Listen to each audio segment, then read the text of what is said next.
So I'm taking a pause from the weekly roundup series to focus on a subject or degree discipline that you might be interested in pursuing, and to effectively provide you more information such as what background qualifications you need, how you can get into those fields, so apprenticeships, vocational routes that are alternatives to the degree route, what type of research is being conducted within that field, and where the research sector is effectively exploring new content and new information to effectively further push boundaries within that field, what universities might be worth pursuing and where I would recommend are good places to get that degree or to carry out your research.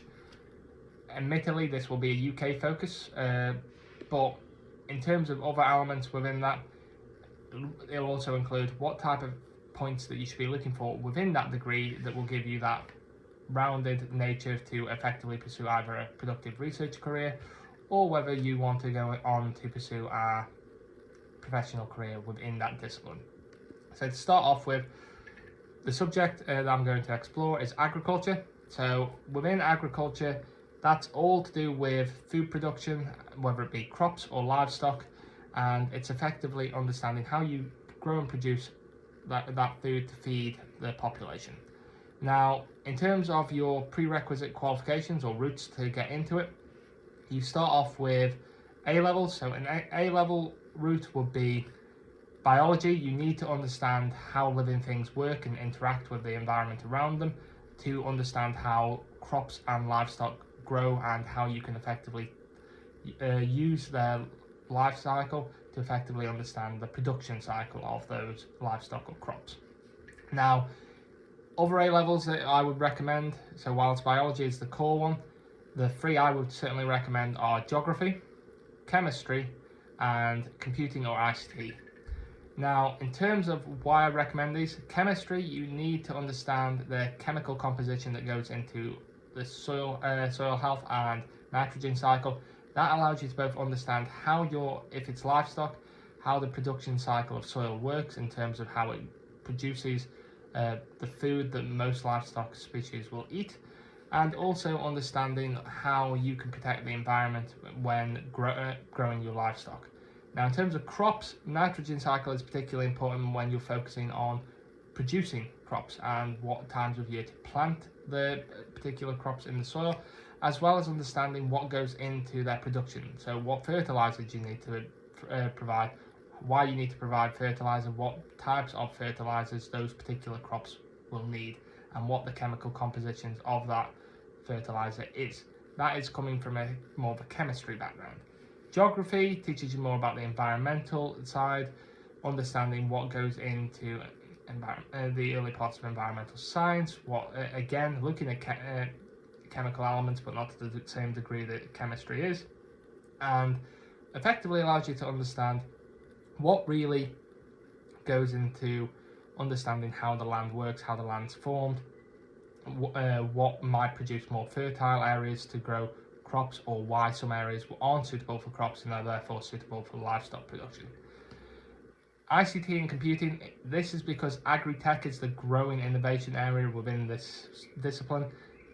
Now, agri-tech is effectively looking particularly in areas such as robotics, and those type of areas, it's certainly going to be beneficial for you to understand both how to code, how to understand computing systems, and how to work with these systems to get the most out of either the estates that you manage, the farms that you run, or the production cycles, whether it be crops or animals that you're trying to produce.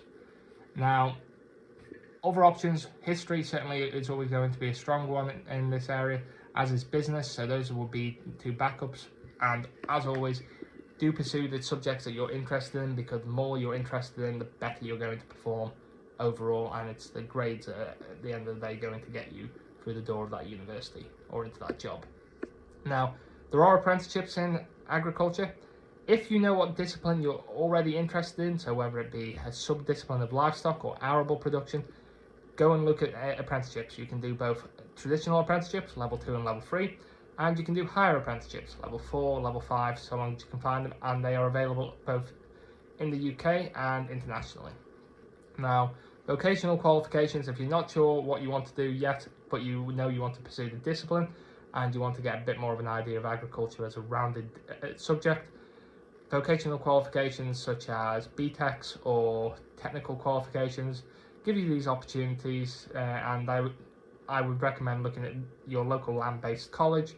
A lot of these they may have accommodation which is available for you, and effectively that will give you the opportunity to explore that discipline as a whole, not just in one particular area.